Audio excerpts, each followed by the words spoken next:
Right, so we've just navigated the complex landscape of medieval commentaries on Parmenides. Now, let's rewind and dive into the source itself, starting with the very beginning of his journey as recounted in the prologue.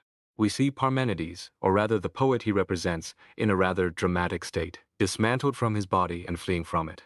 Think Plato's Phaedo here, where Socrates speaks of the soul's separation from the body. This isn't just a casual stroll, it's an escape, a departure from the physical realm. And how does this flight commence? Not by foot, but by chariot, guided by these fascinating sagacious mares. The term polyphrastoi, meaning sagacious or full of counsel, seems to be Parmenides' own coinage, perhaps echoing Achilles' famous command to his horses, "Take care to keep your charioteer safe." It immediately sets a tone of wisdom and guidance, maybe hinting at a connection between the spirited part of the soul, the thymoides, and the rational part, the logistikon, as Plato later explores. These aren't just any horses. They're imbued with a certain intelligence. Now, who are these drivers? They are called kure, maidens. Now, female charioteers aren't exactly common in epic poetry, right? So Parmenides is making a point here. Diels points out this is a genuine epic trait, especially when using a pronoun followed by a name later on, like in Homer's Clytemnestra example. But here's the kicker. They aren't explicitly named until line 9, where we'll find out they are indeed the mares themselves. This deliberate vagueness, this emphasis on the female drivers, really underscores the uniqueness of this journey. It's not your typical heroic expedition. It's something special, guided by something otherworldly. It's like Parmenides is saying, forget the usual myths, this is a different kind of quest, guided by these extraordinary beings. Let's talk about the sound effects. As the chariot moves, there's this screeching noise. Parmenides describes it as coming from the nave turning on the axle. Now, this isn't just random noise, it's a specific sound, and Parmenides cleverly compares it to the sound of a shepherd's pipe, the surx. Interestingly, this isn't just Parmenides doing this. Aeschylus and Sophocles also use the word surx as a synonym for the nave, likely because of the noise it makes.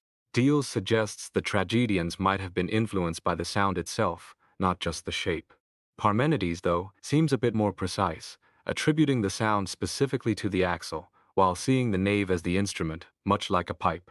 It's a vivid sensory detail, grounding this mystical journey in something tangible, even if it's a slightly unusual comparison. And what kind of axle are we talking about? One that's ithemenos, burning. Not just glowing, but actively burning. This is the only feature Parmenides explicitly calls out as extraordinary about the chariot. Where does this idea come from? Well, it echoes Homer's description of Hera's fiery chariot, but Parmenides explicitly links this blazing axle to reaching the light, referring to it as flokos etherion per, ethereal fire of flame. So it's both a nod to myth and a symbol of ascent towards the divine light. But here's the really interesting part. Despite all this mythological flair, the overheating and screeching axle, that's based on physical fact. Parmenides, even in this fantastical scene, anchors it in observable reality. It's a brilliant blend of the mythical and the mundane. Parmenides wasn't working in a vacuum. He was steeped in Homeric tradition. Look at the description of the chariot landing, ithomeni thees, blazing metalled. There's a clear assonance, a poetic echo, with Homer's description of the Phaeacian ship landing, sperchomeni tion in its speed, so mighty. It's almost certainly a deliberate reminiscence. Then there's the word thinotisin, metalled. In Homer, this often meant wooden objects inlaid with something else, like bronze or ivory. But Parmenides? He's probably using it to mean metal-faced or having metal tires, as Diels and Robinson suggest. It's less likely he changed its meaning to whirling, though some lexicons list that. So we see Parmenides playing with language, nodding to Homer, but also innovating, creating new terms and applying old ones in fresh ways. It's a conversation across centuries. Who are these guides? The Heliades, the daughters of the sun. Now Sextus Empiricus, a later Stoic, saw them as an allegory for the eyes. But Parmenides? He believed in their reality, at least on a non-metaphysical level, and saw them as symbols for intelligence, not literal eyes. Think back to the prologue's cosmology. In Homer, the Heliades were nymphs tending cattle. Hesiod expanded their story, making them 7 sisters tending horses, lending them to their brother Phaethon, who crashed the sun chariot, and then they were turned into poplar trees. Aeschylus felt Hesiod's version. But Parmenides, he completely ignores the transformation myth and the whole Phaethon story. He also conveniently forgets Hesiod's treatment of night and day later on. Parmenides is selective about his myths, picking and choosing elements that fit his philosophical framework, discarding others. He's building his own cosmology, not just retelling old stories. So, the journey continues. After leaving the abode of night, they head for the light. The grammar here is key. Prolipuse domata nictos ax phasos, literally having deserted the abode of night for the light. The phrase for the light directly modifies deserted, showing they left the darkness specifically to seek illumination. This stark contrast between night and light foreshadows the central tension in Parmenides' poem. The contrast between the unchanging reality, the light, and the shifting beliefs of mortals, the night. It also connects the cosmology presented in the prologue directly to the section on human beliefs. Now Parmenides uses the phrase abode of night, domata niktos, which echoes Hesiod's dread house of dark night, niktos erevmis oikia dina. But Parmenides clarifies his meaning by contrasting it with light, phaos, and by quoting Homer verbatim about Laestrygonia having no darkness or daylight journeys, line 11, he makes it clear he's not personifying night and day like Hesiod. His house of night is a different concept, distinct from the dwelling ameteron though, mentioned later. What happens next? After leaving the house of night and heading towards the light, they perform a symbolic action. They throw back their veils, osamene, kaliptras. Now, timing is crucial here. This happens before they really start urging the horses on, spercondo, and before the axle starts whistling and blazing. And notice, after this, the mares become the subject of the verb pembin, convey. What does throwing back the veil signify? In ancient Greek culture, holding a veil could mean reserve, modesty, or grief. Throwing it away could signal abandoning grief or constraint, relaxing, or perhaps, in this context, embracing the natural state they belong to in the light. It suggests they are truly at home in this illuminated realm, contrasting sharply with any idea that they originated in Hesiod's night. They shed the constraints of the lower world. They're approaching something significant now. The language gets very specific. It starts with Hanthapile, their gates. This immediately brings to mind classic epic descriptions of the gates of Tartarus, often made of iron or marble. But then comes a direct quote from Homer, 86, Angis gar niktos te kagmatos eis kelefthi, for the journeys of night and day are near. In Homer, this refers to shepherds' journeys, night for home, day for work. Parmenides adapts this. For him the journeys refer to the soul's journeys, in darkness, night, versus in daylight, day. So, these gates mark the transition point between these two states of being. Since they've just left the house of night, it strongly implies this gate leads away from darkness and into perpetual light. It's the threshold between worlds. What are these gates made of? Lanon, stone. This is important. Unlike the fabulous bronze gates of Tartarus, or mythical palaces in Homer, or even the real stone gates of temples and palaces mentioned elsewhere, Parmenides specifies stone. This firmly plants his gateway in the physical world, the realm of beliefs he's about to analyze.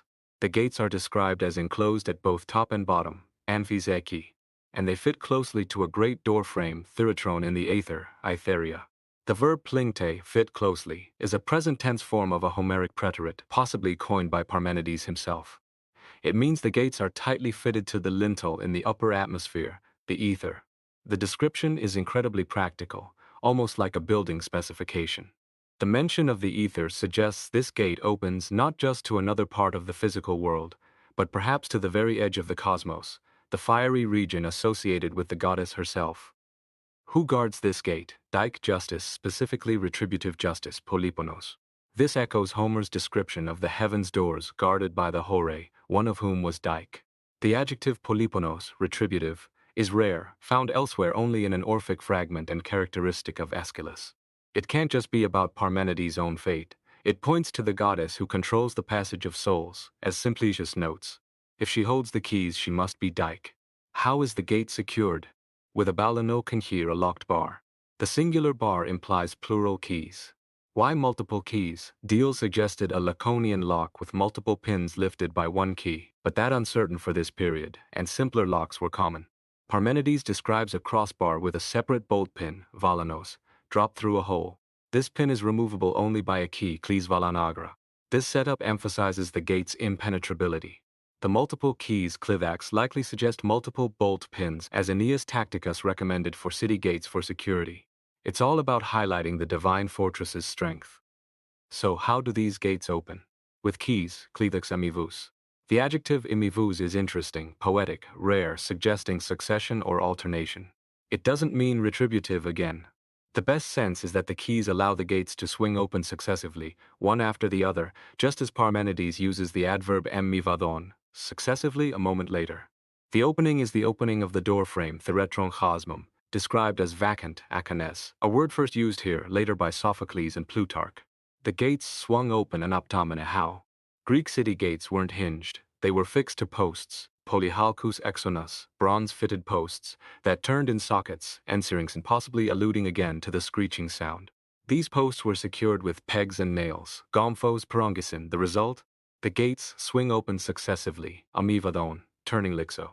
It's a mechanical process, described with remarkable precision, leading to the revelation of the goddess. And finally the goddess appears. Parmenides, earlier addressing her as daimon, welcomes him. But throughout the poem, she remains anonymous, unless we accept Sextus Empiricus's identification of her with Justus, L. Fortin. Syrianus's name for her, Hypsipyle, is clearly his own invention. What's fascinating is how Parmenides treats related powers, justice, necessity, fate, Moira, divinity governing all things, and intelligent creative power, Genesis, Aphrodite, providence, as operating in both the realm of reality and the realm of human beliefs. In reality, it's Dike and Anki Moira. In beliefs, it's Ananke Daimon, the governing divinity, and this creative power. This strongly suggests the unnamed goddess of the prologue is identical with Justice, who holds the keys, the creative goddess of the belief section, who sends souls and perhaps even the cosmic power represented by the ring of light in the zodiac plane. She's a personification of fundamental cosmic principles, much like Hesiod personified night and day, or how Greeks equated Hephaestus with fire. Parmenides, like Aeschylus, sees one form with many names, polon kanomatos morphemia. The goddess receives Parmenides warmly, kat metefa profon pedexato. This echoes Hesiod describing Hecate receiving prayers warmly, suggesting Parmenides' goddess might share traits with Hecate, the universal goddess, queen holding the keys to all the world. There's a handshake here thode here, a Homeric gesture. Then she addresses him, Kokophos, O youth. This is an honorific title. Homer used kophos for heroes well into their 30s. Given Parmenides was likely older when writing, influencing figures like Zeno and Melissus around 480 BC, and Plato placing him at 65 in 450 BC, being called Koros Youth at this pivotal moment is plausible. It signifies not just age but valor and nobility. The speaker then exalts him above even Homer's heroes, whose immortal horses and charioteers are contrasted with Parmenides' own immortal guides and his own immortality, unlike the mortal Pisander mentioned in Homer. This crossing of the threshold is presented as a special privilege, something only Parmenides achieves while alive. Notice, there's no mention of Phaethon's disastrous fate here, unlike the Hesiodic myth Parmenides usually ignores. Where is he now? From the steppe of men, far from men, anthroponektos patu. Whether this is one phrase or two, the meaning is clear. He's outside the human sphere. Why this journey to hear about right and justice? Athamas tethiki te. This directly alludes to the goddess, Justice, who unlocked the gate, suggesting Parmenides' philosophical impulse originated from this very power. His goal? Panda pithesthe, to be informed of everything. Initially, this means hearing about both the unchanging reality and the shifting beliefs of mortals. Only later will he undertake the actual journey of persuasion described by the goddess. Now we arrive at the heart of Parmenides' ontology. Alithis upitheos atremes votor, the unmoved heart of persuasive reality. Let's break this down. Alithis, reality, is used 3 times by Parmenides, always referring to objective reality, not just truth in thought, but the thing itself. The adjective atremes, unmoved, is rare, foreshadowing the being in Fragment 8 described as unmoved and changeless. It contrasts sharply with Andromach's pounding heart in the Iliad. Then there's eupitheos, persuasive. Parmenides prefers this over alternatives like brilliant or well-rounded. This is crucial. It anticipates Plato's account of beauty and Aristotle's unmoved mover. It complements atremes, unmoved. Reality is unmoved, yet it persuasively moves the mind. It's the antithesis of tisuk eini pistis alithis, which comprise no genuine conviction. Human beliefs lack this authentic certainty. Parmenides reformulates Xenophanes and Alcmaeon's contrast between divine and human knowledge. It's about apprehending real versus conventional objects. He argues humans can achieve certainty if they recognize the limits of common experience. This became a cornerstone for Plato and Aristotle too. Parmenides then turns to explain the beliefs of mortals, vroton doxas. What are these beliefs? They include both the things believed, tadokevda, esekne, what is thought to be, and the belief accorded to them, os kren dokimos ekne, how it was necessary, should have their being in general acceptance. The content of belief contrasts with the heart of persuasive reality. The belief itself contrasts with the sure knowledge pistis, derived from reality's persuasion. The word dokimos, acceptable, reliable, here means acceptable or accepted, hence notable, reliable. The necessity, korin, referred to is that of the goddess herself who embodies necessity. The past tense hints at the historical beginning given to the order of things in Fragment 8. And the scope, the epandospanda peronda, ranging through all things from end to end. Parmenides loves repeating pais all, a characteristic feature. This universal validity is stressed again when he declares, I declare to you to be likely in its entirety, esikota panda fatizo in Fragment 8. He aims for a comprehensive explanation. Moving to Fragment 2, Proclus tells us Parmenides assumed this fragment discussed many intelligibles ordered by priority, all uniting in the one being. The fragment itself says the starting point for discussion is immaterial, since it will always form the conclusion. Does this mean a circular argument? Diels thought maybe, citing Heraclitus and Hippocratic texts about circles where beginning and end coincide. But hold on, the actual argument in Fragment 8 is deductive, moving from premise to conclusion. The account of beliefs in Fragment 1 is historical, not circular. Combining both sections, still not circular. The most plausible interpretation, supported by the verbs I begin, archenin, and I shall come, arethinin, is that Fragment 2 refers to the process of discovering the way to knowledge, the enumeration of possible paths before the actual journey begins. Plato seems to allude to this fragment when discussing the three possible ways in Fragment 7. So, Fragment 2 isn't about the argument being circular, but about the discovery process itself having a kind of circularity in how it explores possibilities before settling on the valid path. Fragments 3 through 7 present a continuous argument, though some lines are lost. The core idea, only two conceivable ways of inquiry exist.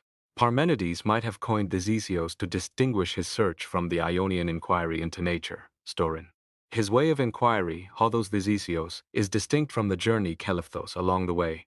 What are these two ways? First, the way of persuasion, that a thing is and is not for not being, ospeshtikak oshoik esti togarene. This formula, is plus is not for not being, defines the path. The subject is indefinite. Is not for not being means the subject cannot fail to be, its essence precludes non-being. This leads to the journey of persuasion. Second, the unconceivable way, that it is not and must needs not be, also kestin chreon kesti mil. Here the subject necessarily fails to be. This path leads nowhere. Why reject the second way? Because as Fragment 3 states, you cannot know what is not, eutagaron gnites togemion, and you cannot even tell of it, eutaphrases. The ability to assert or conceive, legin faste phrasen, is tied to the possibility of knowing or conceiving, gignoski knowin. This means knowledge comes from discovering what can be asserted necessarily. What principles does this establish?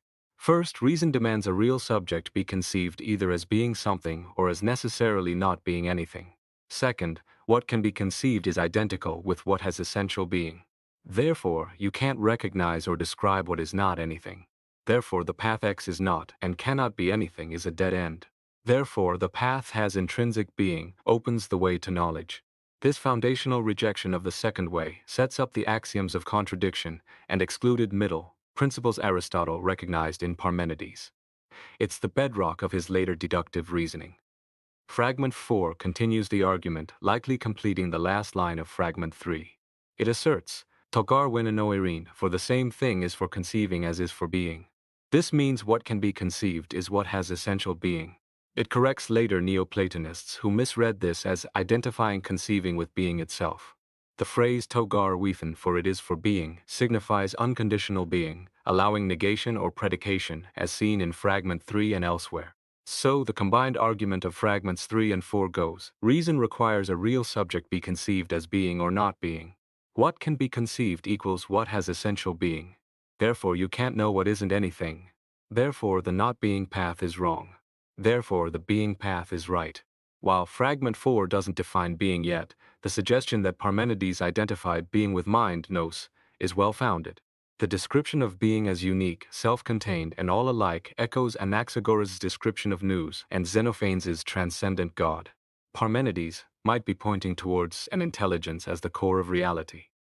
Fragment 5, cited by Simplicius, is where Aristotle gets the idea that Parmenides used the law of contradiction as a premise. Here, Parmenides converts the predicate is into the noun being, and identifies the subject of is not, eukestin, mython.